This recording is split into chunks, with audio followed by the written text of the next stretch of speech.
future growth. Back to you, Phil. All right, Vivi, thank you very much. I'm now joined by Derek Scissors, Senior Research Fellow at the Heritage Foundation here in Washington, D.C. There's a lot in that report. There's a lot in the plans, and there's going to be critics who say you can't achieve everything. Let me start with the first question. This is a serious issue. What has been done by the Chinese government thus far that has worked? Well, the number one thing that's worked is in 2007, rural fees on rural dwellers, especially farmers, were cut. There was a lot of messing around with taxation before that. That did not work. Rural-urban income inequality went up. But in 2007, the government made a concerted effort to stop putting fees or taxes on poorer people. When you want to reduce income inequality, the first thing you don't want is poor people paying taxes. You got to get rid of those. They did it in 2007. It worked. Part of the plan, and Vivi alluded to this earlier in her report, was a stronger safety net. What do they mean by that?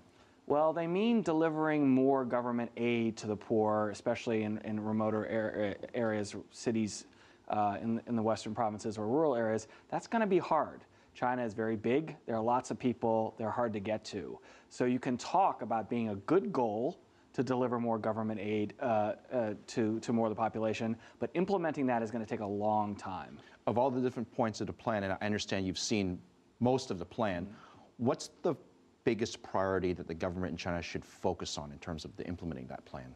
Well, I mean, for me, the biggest priority would be increasing competition with the state sector. And that sounds like it's a little bit off target, but it's not.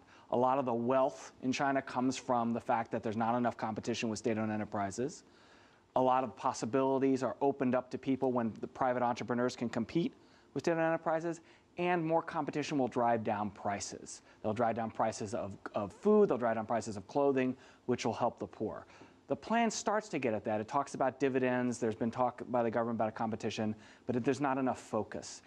President Hu talked about at the end of last year, and this made very big headlines when he said that the goal was to double wages or double income in China for everybody that's working by the year 2020. Is that a realistic target?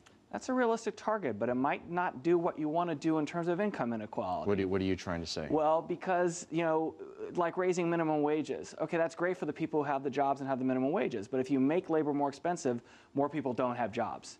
If wages are going to double, or if people who have income are going to double their income, that's fine, but people who are left out are farther behind in that respect. As I was researching this, and you probably know this already, but different regions in China have different minimum wages. For example, in Shenzhen, the minimum wage is $236 a month. Now, a lot of folks might not think that's a lot of money, but that's actually one of the highest in China at $236.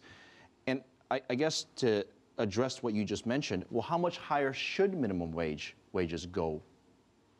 I don't think having the minimum wage go higher is the solution. There should be a floor, but I don't think raising minimum wages again and again is going to get you where you want to go. You want people to have jobs. There are a lot of people in rural areas who don't have full-time jobs. That should be the focus, not just saying you have a high minimum wage. All right, so that's not going to solve everything. Derek Scissors from the Heritage Foundation, thank you very much for joining us Thank you. on Biz Asia America.